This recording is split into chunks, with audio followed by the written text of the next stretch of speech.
Krishna. How are you? How was your break? It was really nice. Okay, and Happy New Year. And Happy New Year. hi, Happy New Year, Adit. And Same to you. Happy New Year, Arohi. And yeah, we'll wait for anyone else to join.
Good morning, everyone.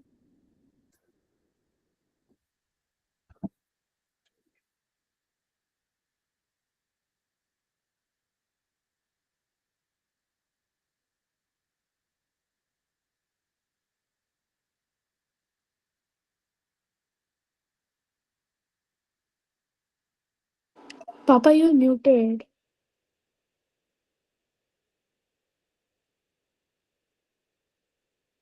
All right, so today we'll actually do a quick overview of why we are studying the Gita. And the Gita is, in your frame of mind, you can think of it like a video game of life. And it has three levels of understanding life. And so the clarity with which you move from one level, then you move to the next level, like that, there are five levels. But today we'll just discuss the first three very important levels, because without doing those first three levels, we cannot get into the boss zone. We can't get into the level 4 and level 5. So what does it really mean? Level 1 is doing your duty. So we are all students here. I'm also a teacher, but I'm also a student, eternal student. So we have to understand what our dharma is. Dharma means righteous duties, and also something that we are meant to do, our natural abilities and skills. So, and also our reference point is where we are in our stage of life. So that's called varnas. So we are varnashram system, and understanding the varna and the ashram, which we'll do later as you grow up, we will figure out what we are really made to do. So that's the best career counseling framework Krishna has given us already, how to live a life. So this means doing the right thing, even when you don't feel like it. Many of us don't want to do homework. We'd rather go out and play or talk to our friends, idle gossip, or whatever else we want to do. So that happens. Or telling in dharma also shows up when we have to tell the truth, even when it's hard. So how to make the right choices, how to live truthfully, righteously, sincerely, is how dharma shows up in our lives.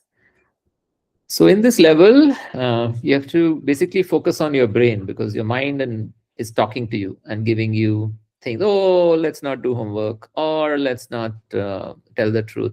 Lying is okay, or gossiping behind someone's back is fine. It can play tricks on us. So we need to uh, prevent that. So you have to understand our mind really well. How do you remold your mind to positive things instead of just going with any moody feeling? You have to restrain our mind.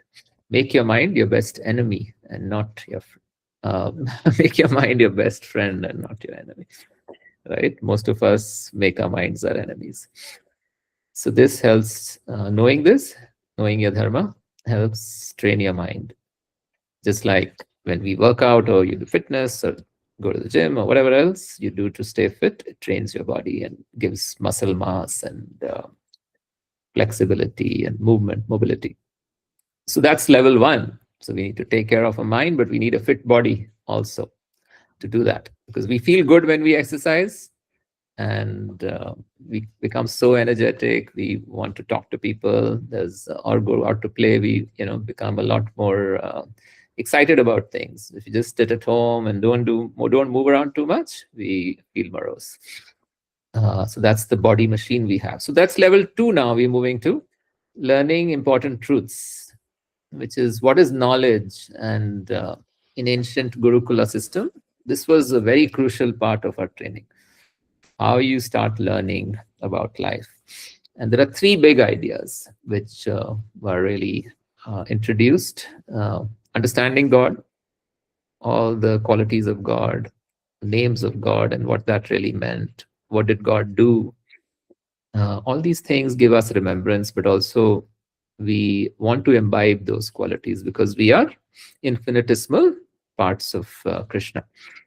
And then we have to understand that our soul, the real you inside us, is also our conscience, Paramatma, you might call it, is real. You have to understand that you're not just this body and mind and what your desires are.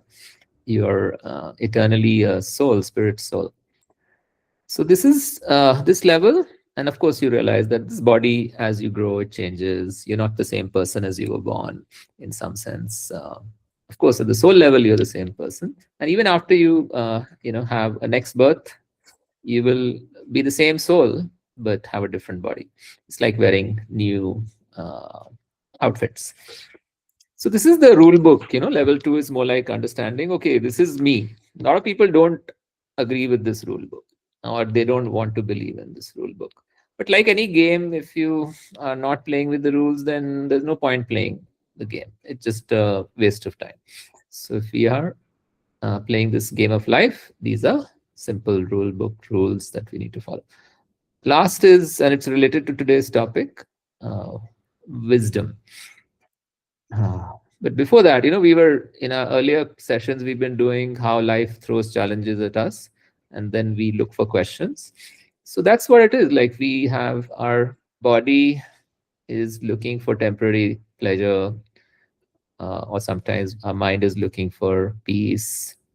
But we are not content. We are not happy very often.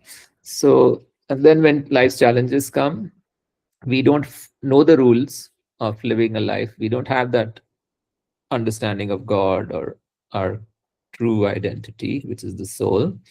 And we don't think of our needs as, oh, this is just like there'll be good times, there'll be bad times. We look at it like, oh, why can't every time be a good time for us, right? Why doesn't think all good things happen to us? But life doesn't work like that. That's how the material energy and the world is designed. So if we don't have the rule book, then we feel very paralyzed. So we don't face our challenges in the right way. But once we know the rules, we can go deeper into wisdom.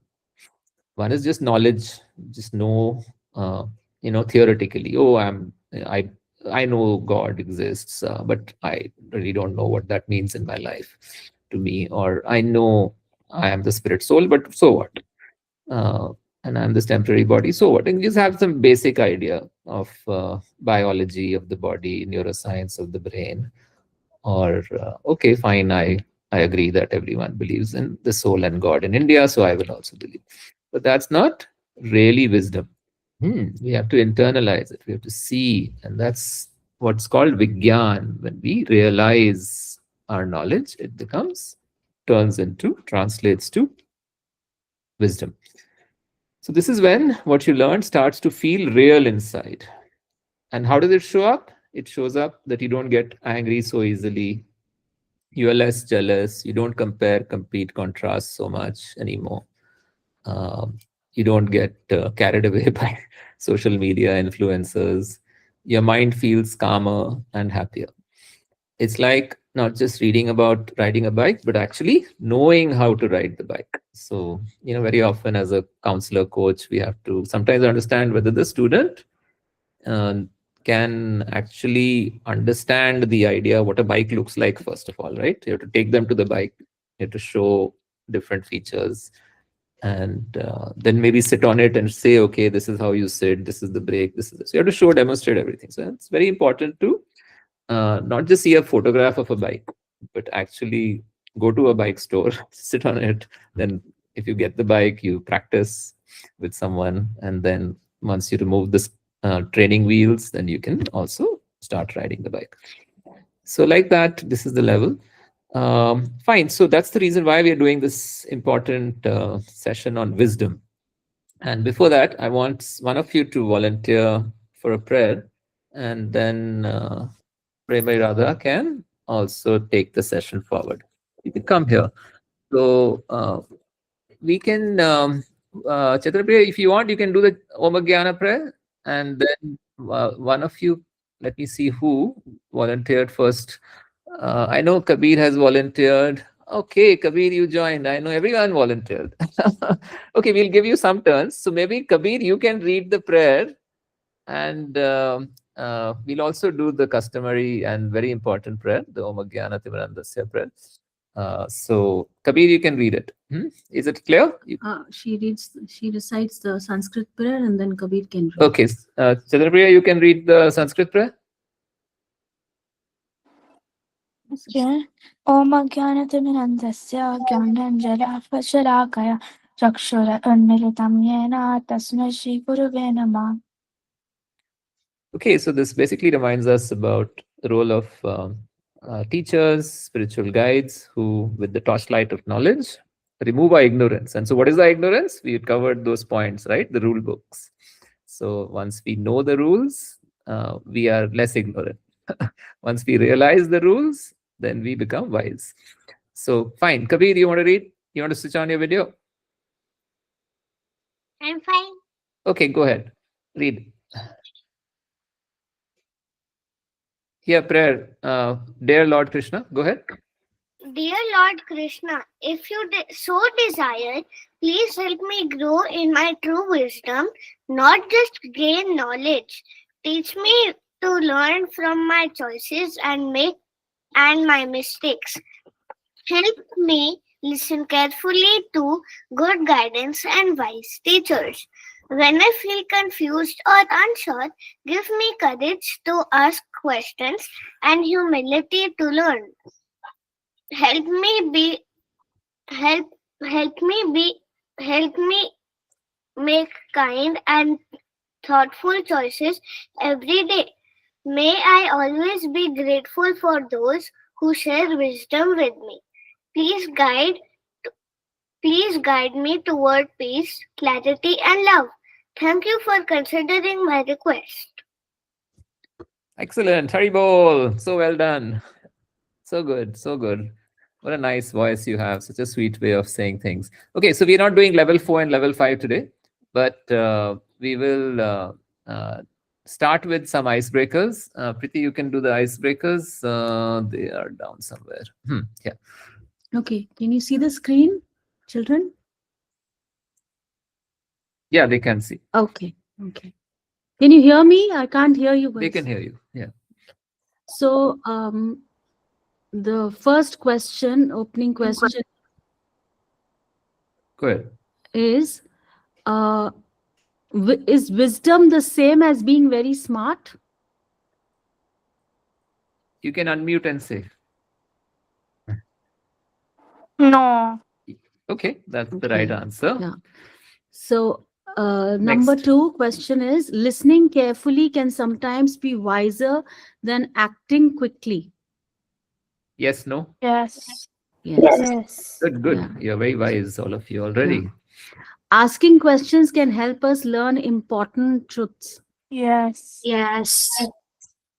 Strength is more important than wisdom when facing problems.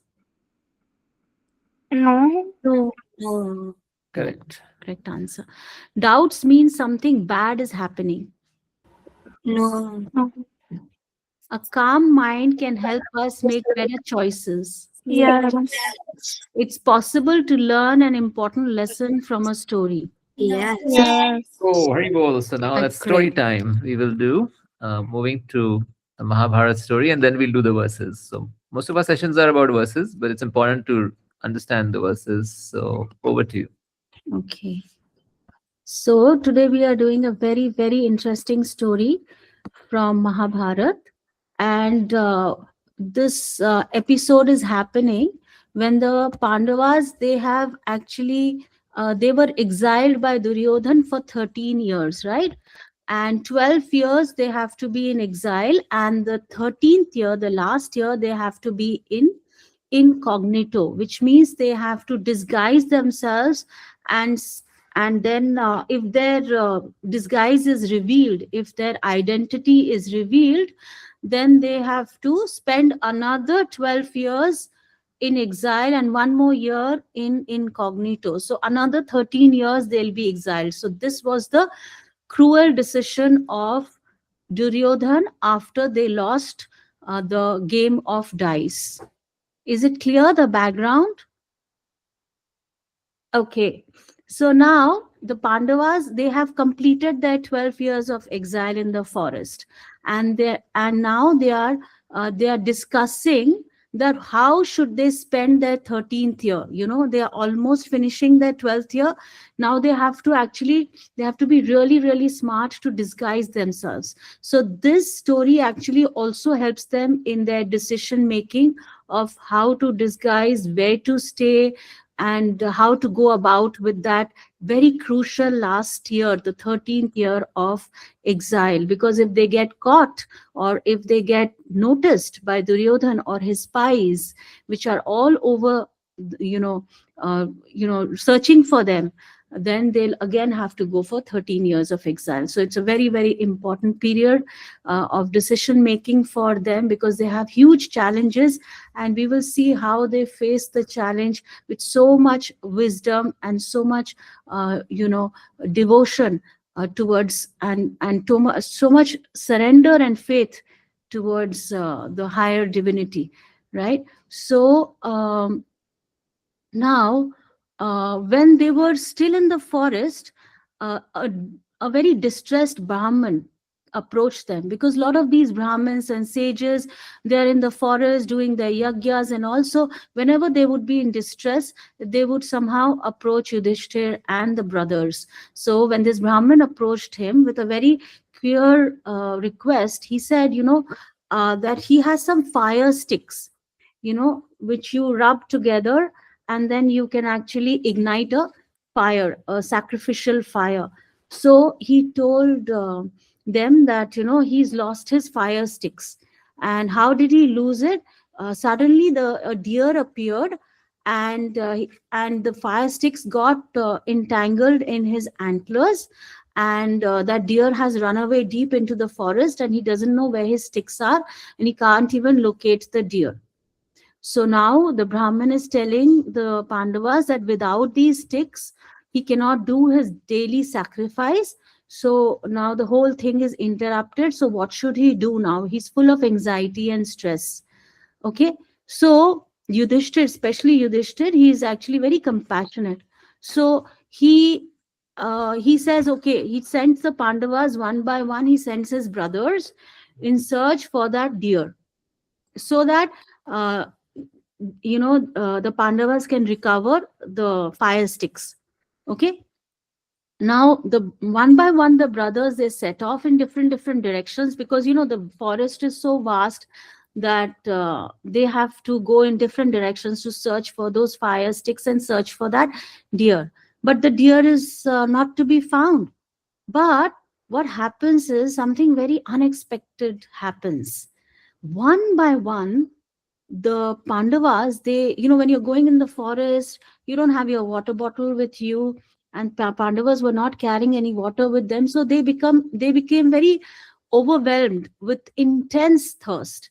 And this thirst was so powerful that it actually clouded their judgment. Sometimes when you're feeling really thirsty, you're like, I don't care about anything, I just want water. So similarly, they also felt. And what happened was, they forgot their etiquettes also, so they found a lake. And the moment they spotted the lake, they really wanted to drink the water of the lake, because lake water is not salty. It's really, really cool. And, it really quenches your thirst. It's the right temperature. So everything is perfect. So imagine a thirsty person, when he sees water, what happens to that person? He just wants to grab that glass of water and have it, right? Similarly, the the Pandavas also, the moment they saw the lake, they really wanted to jump into it and drink water and quench their thirst. And Bhima was the first one to arrive. And he rushed forward to drink. The moment he was supposed to, like he was about to drink, there was a voice. Suddenly, there was a voice that he heard. And that voice was coming from a crane, and it was echoing over the lake. And the voice said, "Stop, stop. This water is mine." And he said, "You have to answer few questions before you drink this water." So Bhima was very impatient, and generally he's very impatient when it comes to food and drink. So he was very, and he's very confident also, about his strength. Like he's like, "What can this crane do to me? I'll talk to this crane later. Let me first drink some water and quench my thirst." So he ignored the warning of the crane and he drank the water. Instantly, the moment he had one sip, he collapsed, and he fell lifeless next beside this lake. And then, because Bhima was not coming back, then Arjun came, and then Arjun didn't come back. Same thing happened to Arjun also. He also did not. He also ignored the crane, and he also fell lifeless beside the lake. And then Nakula came, and then Sahadev arrived. Everybody, each one had the same warning. Each one ignored the warning. Each one tried to drink the water, and each one fell dead beside the water. Now, Yudhishthir Maharaj, he was waiting there for all his brothers to come back, but he didn't hear from them. So then Yudhishthir also arrived at that same lake, and he saw that all his four brothers, they were lying motionless by the lake. And he immediately understood. He's very, very wise. He's somebody who's actually realized knowledge, spiritual knowledge. So he immediately understood that this was not an ordinary place, and this was not an ordinary incident, because his brothers are really mighty warriors, and they are very disciplined also, and they're very alert. So how could such a thing happen to them? you know this is something is extraordinary about this whole incident. So he started to pay attention. He became extra alert, and he approached the water. The moment he approached the water, again that voice spoke and started warning him not to drink water without answering the questions, right?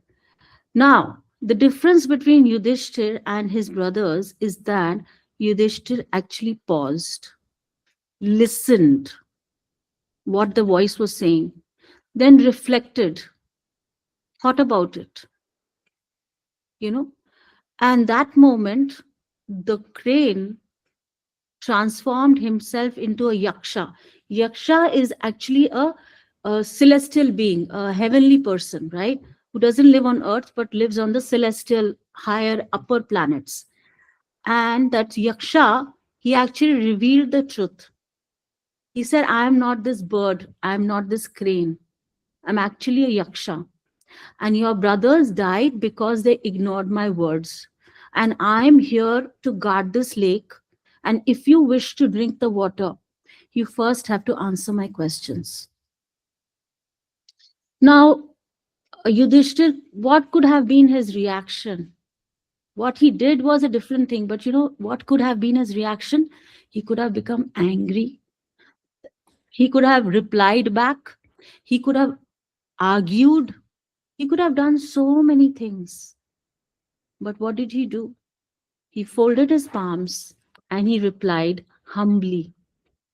He said, "My dear Yaksha, I do not wish to take something which belongs to some other person. I don't want to, take water from this lake without your permission, because I know this lake belongs to you. You are the guardian of this lake. So first I want to take your permission. Okay. And before that, if you want to ask me questions, I will answer them to the best of my ability.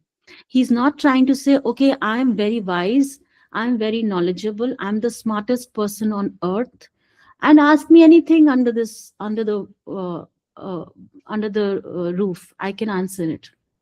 No, he's showing his humility. First, he's acknowledging the other person.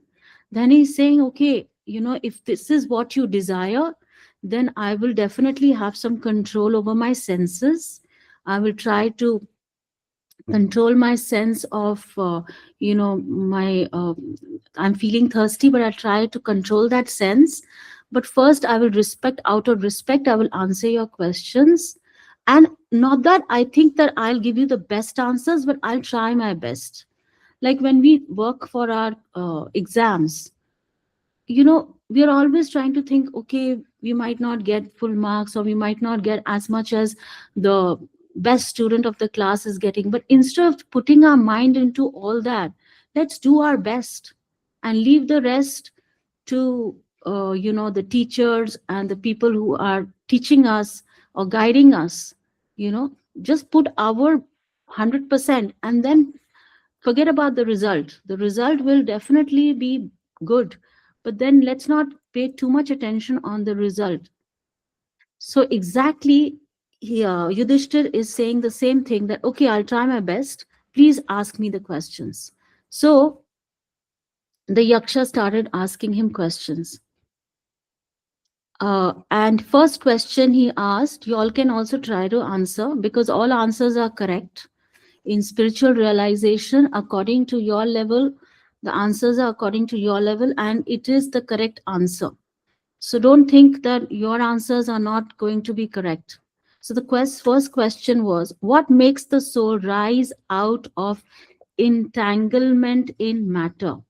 Like we get so entangled in our thoughts and in this physical realm. What But our soul is so different from matter, right? Soul is spiritual, matter is material.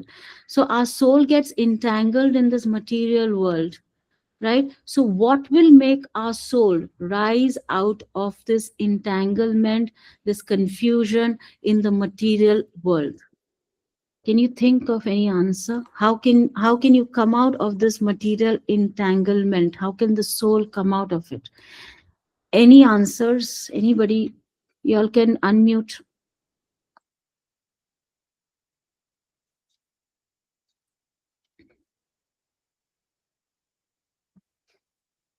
Am I audible? Yes. Yes. Okay, so Well, so can you repeat it, because I was in the washroom? okay, I am saying that are you soul or are you body? Soul. Soul. And sometimes you get so mesmerized and get confused with things that are happening in your life, right? And you think that that is the most important reality at present in your life. So how do you come out of it? What will give you solace? What will give you happiness? And what will keep you away from all these confusions and these bindings in which is happening around you in the world? What gives you inner happiness or inner bliss?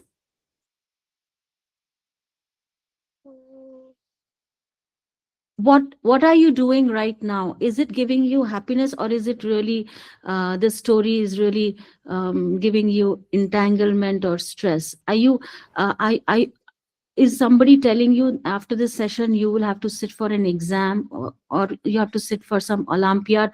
Is somebody giving you any stress in this class? No. No. No. So are you feeling happy to attend these classes? Yes. Why are you feeling happy? What are you gaining from this? Are you gaining how to become a multimillionaire? No. Knowledge. Knowledge, yes. We're becoming wiser each session. Yes. And what is this knowledge about? Is it teaching you how to tie your shoelaces and how to get 100% in mathematics and science and social studies? No. Spiritual guidance. Yes. See, you guys have the answers inside you. The knowledge of the Supreme Lord will actually take you out of the entanglement of material existence. The knowledge that you're getting here, which will actually make you wise and will actually make you help solve problems which are going to be there practically in your life. You will be much more calmer. You will not get angry. You will know, okay, this will pass. This problem that I'm facing will definitely pass. It gives spiritual guidance. Yeah, and that's what takes you out of the problems and the challenges. You know how to face it, isn't it? You don't get so suppressed and don't so depressed about it anymore. You feel, okay, this has come about, I'll tackle it. I'll try to, I'll sit with my family, I'll discuss it with my family that I'm going through this. They'll help me, they'll give me some nourishment and some advice. And I have my teachers, I also have my spiritual teachers now. I can ask my spiritual guides how to solve this problem, and I'll get out of it. It will not depress you anymore, right? Okay, let's go to the next question. You guys have, and exactly what you said, Yudhishthir also said the same thing. So you guys are as wise as Yudhishthir. He said the knowledge of the Supreme Lord actually takes out the soul from the entanglement of matter. Okay. Then the second question was, who keeps the soul company on that journey? Like, who actually is the soul's best friend in this journey? The body. Sorry? The body. Yeah, the body is actually helping the soul in the journey, but the soul, does it have something which is helping the soul in this journey? What does the soul have? Does it have some uh, good qualities or bad qualities which is helping the soul to understand this knowledge? Good qualities. Good quality. Yeah, what are those good qualities? Truthfulness, right? And what else? Honesty. Honesty, yeah. Honesty, humility, and kindness, compassion, right? Taking good from others, not feeling jealous, not being envious, not Yeah. finding faults, right? These are the good qualities that we have to imbibe. The soul already has it, and soul uses these qualities to carry on in its journey, right? And who is our guide? Who is the guide of the soul? Who's guiding the soul in his journey? You.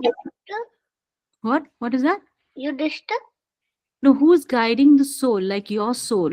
Who is guiding your soul in his journey, in its journey? Body. Dharma, righteousness, isn't it? The soul is being guided by righteousness. What is right? What should we do? And what we should not do, right? So the next question that the Yaksha asked Yudhishthir, on what is he established? He said on truth. Everything is established on truth. So Yaksha kept on asking him, these questions. But the most important question that the Yaksha asked him, which is very famous in Mahabharata, this particular question is, what is the most wonderful thing? So Yudhishthir said that the most wonderful thing or the most bewildering thing is that although we see, around us, we see so many, sometimes people are dying, right? Every day we see that countless people are dying actually, out of whether they've had some disease or, old age or whatever it is.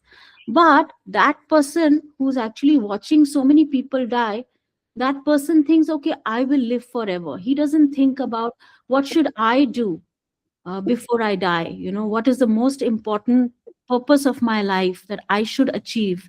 before I die. So that is, according to Yudhishthir, that is the most bewildering thing, the most confusing thing, that although we see so many people dying, but we think that we are going to live forever, so let's enjoy life. There's no need to become, mm, there's no need to know about God. There's no need to do anything. Just do what you're doing. Just do what you like to do. Just do it, right?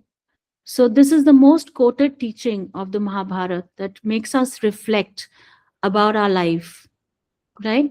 So when all these questions were asked, then the Yaksha became really, really satisfied. Now going to ask the last question. He's going to say, okay, all your brothers are dead. You can see them right in front of you. Now you tell me which brother. You can choose one brother, and you tell me which brother do you want me to revive. This is the question of the Yaksha. Suppose if you were Yudhishthir, what would be your answer? You have only one choice. You can only revive one brother. So there are four brothers, okay? Bhima, the most strongest. Arjuna is the best warrior. He can make Yudhishthir Maharaj win any war against Duryodhan or any other competitor. Okay, Bhima is also very strong. So Bhima is a great person to be revived if Yudhishthir wants strength. Arjuna is a warrior. Nakul, Sahadev, they are very good. They are very good at they're very good physicians. They're very good doctors. They can cure diseases and all that. So what do you think Yudhishthir must have answered? Everybody. No, only one.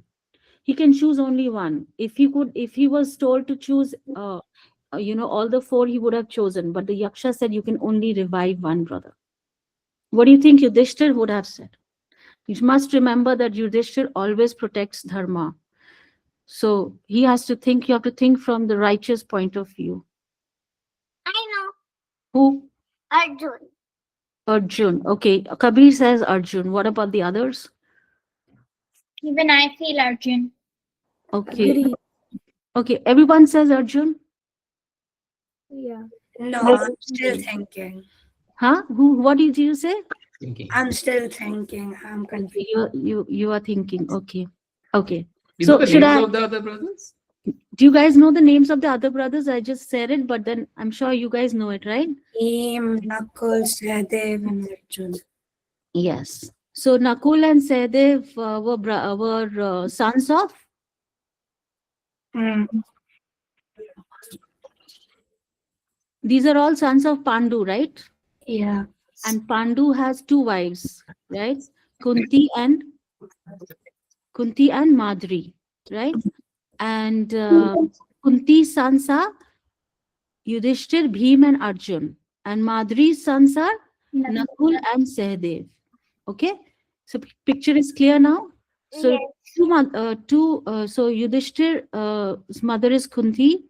Yudhishthir, Bhim, Arjun's mother is Kunti. Nakul, Sahadev's mother is Madri. Okay, so you want to She hear? adopted them. Huh? She adopted them. No, the two mothers had these 5 kids. Okay, there was no segregation. So Kunti always, because she's very compassionate and kind, she would consider all these 5 children as her own after Madri passed away.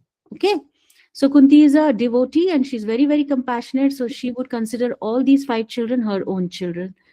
She never made any distinctions, right? So now Yudhishthir, you want to hear his answer? So Yudhishthir said, "My mother Kunti is I'm still alive, right?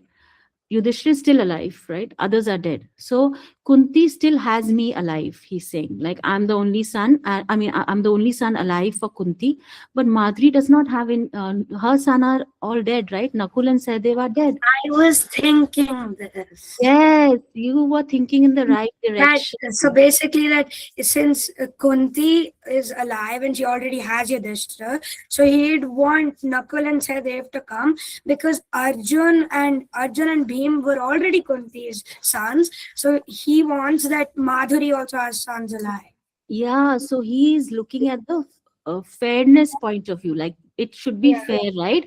That both the mothers should have their children alive, right? So he's giving more importance to being fair than to having a brother who has strength, or a brother who has a lot of advantage, like a warrior advantage, right? So he wants to protect moral values, virtue. So he gives more importance to virtue, values, than strength. He knows he can win any war if he has Bhima on his side or if he has Arjuna on his side, but he wants to give protection to dharma. Dharma protects you if you protect dharma.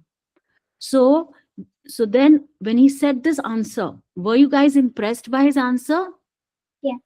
So similarly, Yaksha was also impressed by his answer. And Yaksha said that you have actually placed virtue, morals, above profit. He could have thought about his own profit, right? But because of that, all your brothers shall live. So he immediately brought all the brothers to life, and they got up, they stretched themselves, and they felt so fresh after a long, long sleep. And now they were not even feeling thirsty or hungry.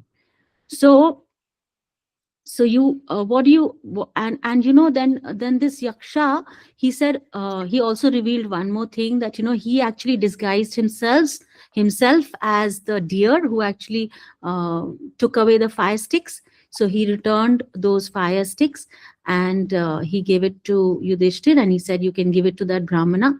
And then he also praised Yudhishthir's qualities, that he was so truthful, and he didn't lie, and he was so compassionate towards his other brothers also. And how he controlled his thirst. He was so self controlled, and so much humility. He asked, with so much humility, he asked the Yaksha. So he said, okay, I will grant you boons, you ask for anything. So you know what Yudhishthir Maharaj, he asked? He didn't say, okay, make us victorious, make us win against this Duryodhan. He told the Yaksha that, we have to now pull one now. Our 12 years are over. So now our 13th year is going to start, and that's the real crucial year for us. So can you please help us disguise ourselves? Can you please help us not get recognized in our 13th year, so that Duryodhan does not recognize us, and we can stay safe in our incognito year? So the Yaksha also told them that where they should go, where should they stay, so that nobody gets to identify them. So he said, okay, you go to this kingdom called Virata. There you work under that king, you stay under that king's rule, and you disguise yourself according to your dharma, like whatever you guys like to do. Like Bhima really likes to eat food, so he can become a cook.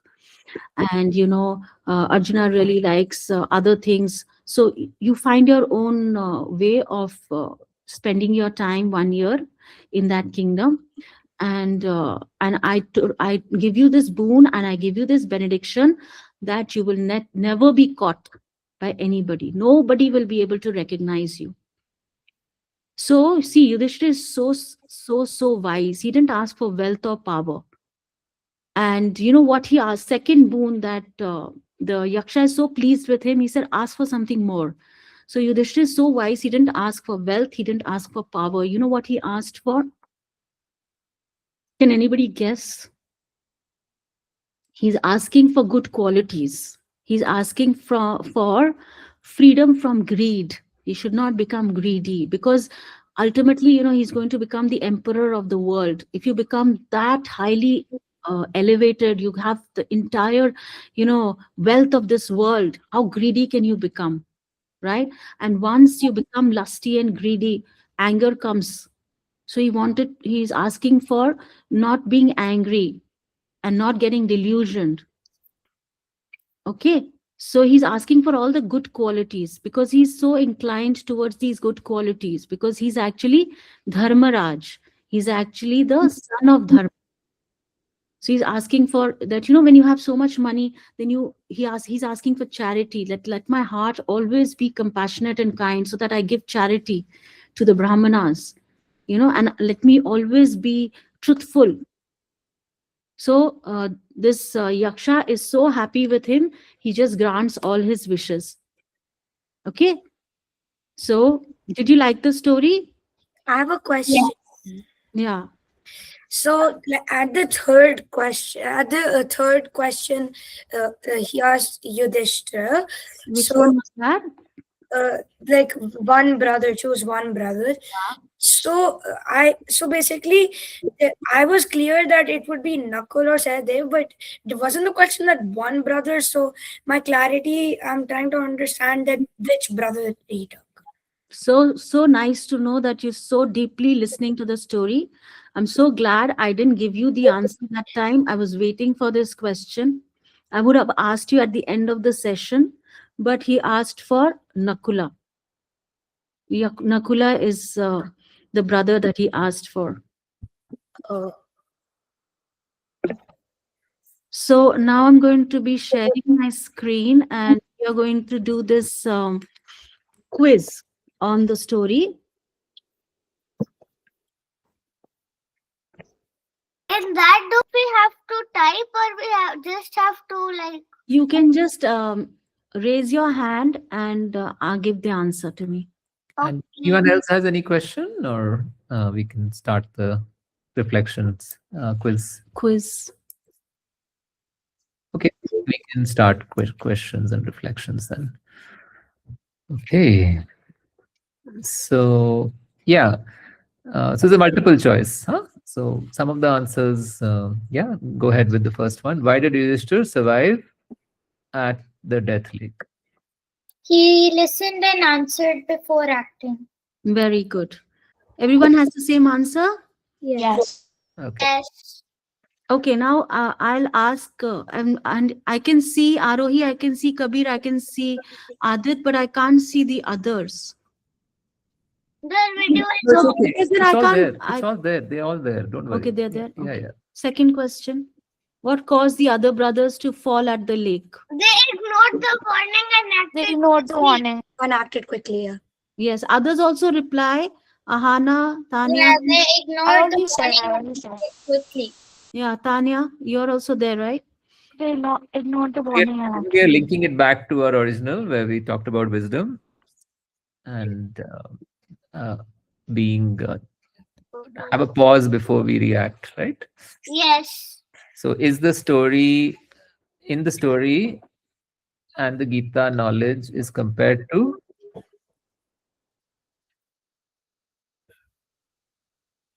what is knowledge compared to? A weapon, light, a rule book, a reward. Light that removes darkness. Yes, Harimo, that's a good answer. Hmm. Next. Okay. According to Bhagavad Gita, okay, we We'll do have this. to we We'll do have this. to do this. So we'll move to the shlokas now and No, then let's come back. we'll go we'll We had go, shared this shloka on the WhatsApp group. yeah, we'll do the shloka recitation. So let's move to the next question. We'll come back This to is this also- one. What Let's go does to question wisdom? number 6. What does wisdom really mean? Listening, reflecting, and choosing what is right. This is exactly what Yudhishthira did, right? Yeah. Why was choosing Nakula an act of wisdom? It shows Kindness and compassion. Yes. What happens naturally when doubt is removed by knowledge? This is also from the shloka, but you all can take a guess. Pride grows. peace arises. Peace Fear arises. increases. Peace arises. This is in the shloka, so it's not your this thing. We'll come back to it, then you'll be able to answer. Okay. So now we'll go to the shloka. But we can do this also. Okay. So now this is relating to the story that we did. Which quality helped Yudhishthir the most at the lake? Listening, faith, or fairness? Listening. Yeah. So listening carefully, like how you guys do in the classes, is very, very important because see, you all the responsibility is in your hand. You've been given gadgets. You can even do browsing, you can do anything that you want, but you all are totally leaning in. You're totally understanding and listening in. So listening is a very, very important skill which you all will have to develop, which already you have, and it slowly develops even further. And then with that, your faith will also increase, and then you will understand dharma, how to become more wise. You think And Yudhishthira was listening, then he was pausing and reflecting on the questions. yeah, and that's answers. right. So we'll do the this shloka recitation now. Yeah, So but we'll then get to the shloka, let's no? Yeah, get to the wait. shloka. 1 second. So we'll Yeah, this is the shloka. So this shloka is from chapter 4, verse 39. Okay. but the And translations should I go to? we will go to the translation. Yeah, then I Let's- think it's here. It's below. So I've got this somewhere here. Yeah. So the translation is also. Okay. So yeah, this is amazing. So now, Tanya, just read the Sanskrit, and then everybody else will also read after you read Yo- it. You know the योगसन्न्यास्तकर्माणं ज्ञानसञ्चिन्नसंशयम् आत्मावन्तं न कर्माणि निबध्नन्ति Dhananjaya. Yeah. So the rule, if you remember last time we had discussed in Sanskrit, is that if you see a dash on A, it becomes A. Okay.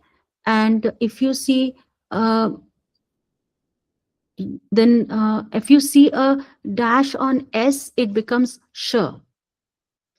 Right? That's the rule. Simple rule, right? Many rules are there, but I'm just making it very simple.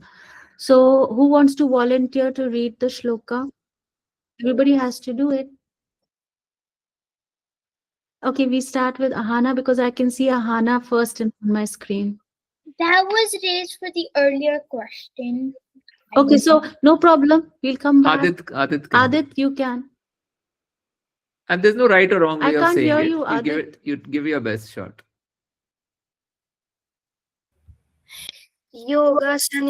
योगसन्न्यस्तकर्माणं ज्ञानसञ्चिन्न संशयाम् आत्मवन्तं न कर्माणि निबध्नन्ति धाञ्जया. Dhananjaya, very good. And samshayam. Full points. Okay, excellent. So Okay, next, who wants to do it? Kabir, go ahead. Kabir, you want to try a little bit? Yes. Yogasannyastakarmanam ज्ञान संचिन्ना संशयम् आत्मावन्तं न कर्माणि निबध्नन्ति Dhananjaya. Excellent. Very good. Very good, Kabir. Okay. Arohi, योगसन्न्यस्तकर्माणं ज्ञानसञ्चिन्न संशयानम् आत्मवन्तं न कर्माणि निबध्नि Dhananjaya. okay, excellent. Ahana, can you try now? Yeah, okay.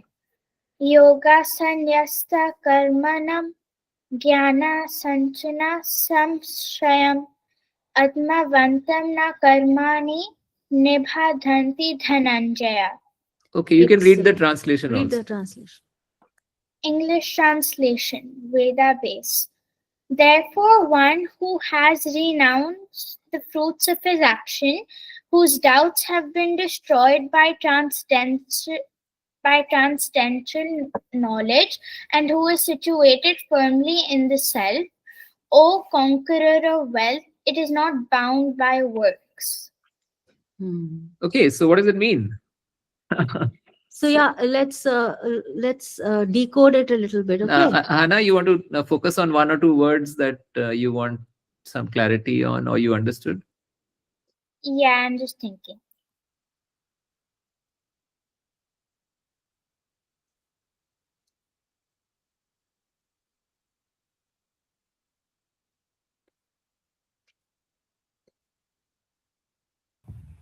I have a question. What is transcendent? Transcendental knowledge. Yeah. This is a very important phrase, transcendental knowledge. You know, we were doing this earlier, the rule book knowledge. What is transcendental knowledge? God, soul, body. At least these three. There are more things, but at least if we are clear about these three things, that is getting us closer to transcendental knowledge. I have a question. Simple meaning of transcendental is spiritual knowledge. If transcendental is a big word for you, it means spiritual. So when your doubts can only be cleared through spiritual knowledge, not through material knowledge, right? Material knowledge can give you a lot of knowledge. It is also very important how to solve problems in the material world, but that will not help you in the spiritual. Very good question. Okay. What Understand? is renounced? Renounced. So here it says that one who has renounced the fruits of his action. Given up. So renounced means given up. So basically, when I told you that do your best and leave the rest, right? So you do your best and don't then keep thinking about the result. What will be the result? You study nicely. You revise like 3 times, 5 times nicely, and then go for the exam. Now, whatever the result comes, you have done your best. But maybe there was a question out of the syllabus. That's not out. That's not under your control, right? So don't think about the results so much. You do your best, you will definitely one day or the other get the good results. If not right now, immediately, not right now, maybe later. But if you do your duty nicely, then you don't have to worry about the results. So you renounce the fruits of your result means that don't worry about the what you will get, the results of your. So when you prepare for exam, you prepare sincerely and you plan also very nicely. So use your mind to prepare and plan. And on the day of the exam, make sure you rested and all your pencils are sharpened and you go prepared. So one, you've done your job very well. So your intention was good. You paid attention also. You put effort as well. Now the outcome, the scoring, etc., all of that is in the hands of the teacher.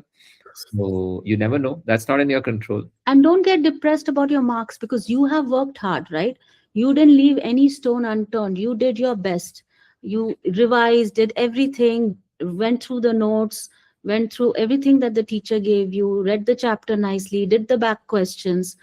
Don't there you don't show any laxity. Don't show any laxity Yeah, there. but now this exam that you are facing is actually life's exam. So when we talked about duty, understanding dharma, or understanding knowledge, our relationship with Krishna, our body, our soul, understanding how they are interconnected in our journey in this game of life. So once we know that, that is the exam we have to pass. That is the most important exam because all the other exams are simple. Once you know the rules of the big exam, then small chapters are very easy to handle. So whose doubts have been destroyed. So that transcendental knowledge means spiritual knowledge, which helps you create that connection and love for God. And who situated firmly in the self, O conqueror of wealth, is not bound by work. So you do have to do your duty in the world. So there is a prime minister, there is a army officer, there is a teacher, there is a businessman, there is an artist. Everyone's doing their work. But if you have this transcendental knowledge, then you are always connected to divine wisdom, and that you live your life with wisdom. So small things in your career, health, other things will not impact you so much. You will still have your transcendental knowledge till the very last breath of your life. That's what it means. And it cuts all doubts of living life correctly. It frees you from inaction because it's not about running away from the world, right? You have to act in the world, do your duty, whatever was given to you. And then the reactions of life don't touch us. So that those are higher concepts. We'll cover them later. The second verse we were covering was 39. Yeah. Okay. 39 we have to do first, but okay, doesn't matter. We'll do 39 now. Who wants to recite? Kabir, okay, go ahead. You Unmute. Huh? श्राद्धावन लभते ज्ञानम तत्परा संयते दृह ज्ञानम लब्ध्वा परां शान्तिम अकी अकियन अकियना अधिगच्छति.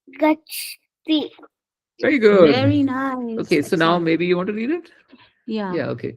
So, see, so it goes like this. Shraddhavan labhate jnanam tatpara samyatendriya jnanam ladva param shantim achin achin achirenda digachati. So see, this shloka can Achirena. be decoded very easily. Shraddhavan means somebody who has faith. Shraddha, have you heard this word in Hindi? Person who has faith. Okay. What does he get? The answer is given in the first line. He gets jnanam. He gets wisdom. So, person who has faith in what? In transcendental knowledge, in spiritual knowledge, doesn't argue unnecessarily, has faith in it, right? That person will get what? He will get jnanam. He'll get wisdom. And second is samyan indriya. Indriya means senses, and samya means somebody who controls his senses. Like Yudhishthir controlled his sense of thirst, right?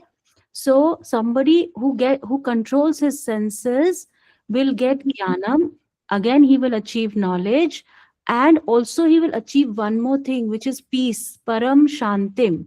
He will quickly achieve. And this word achirena means quickly. He will quickly, gachati means attain. He will quickly attain what? Peace. So person has to be faith. He has to have faith in the transcendental knowledge, and he has to control his senses, and then he will be able to achieve peace.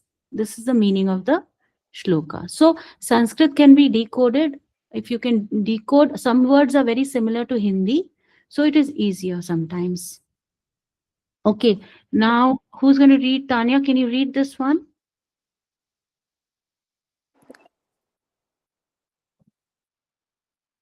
What?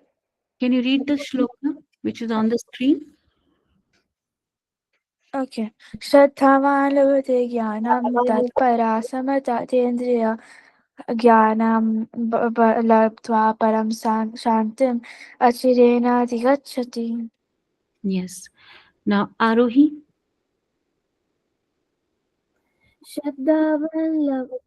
श्रद्धावल्लभ लभते ज्ञानं तत्परा संयतन्दिरा ज्ञानं लब्ध्वा परं शान्तिम् अचिरेणाधिगच्छति. Very Very good. Very good. So Shraddha is the doorway to knowledge. So it's very important to have faith.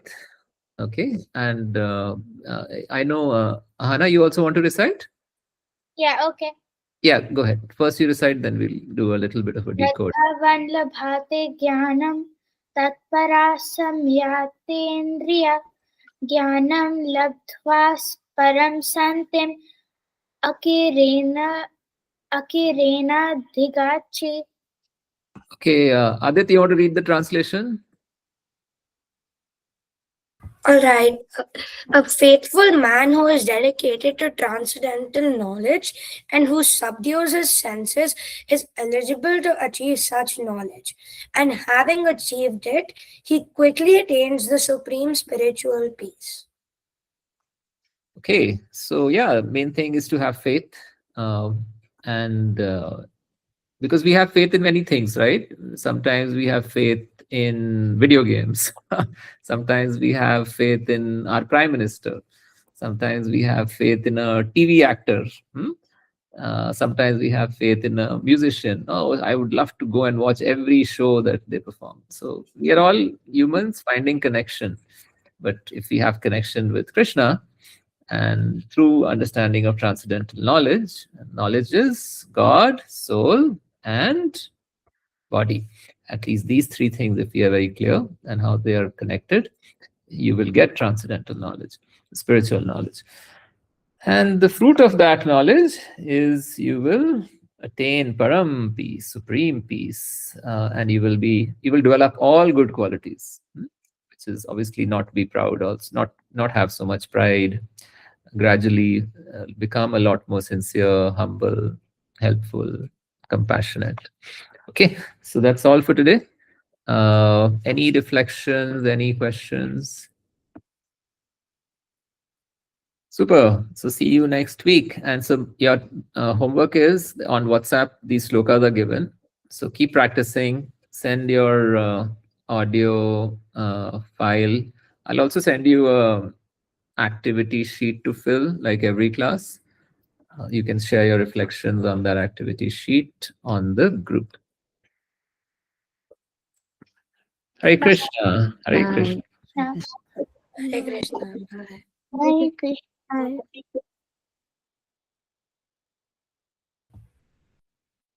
Hi, Kabir. What are you doing? Disconnecting. What?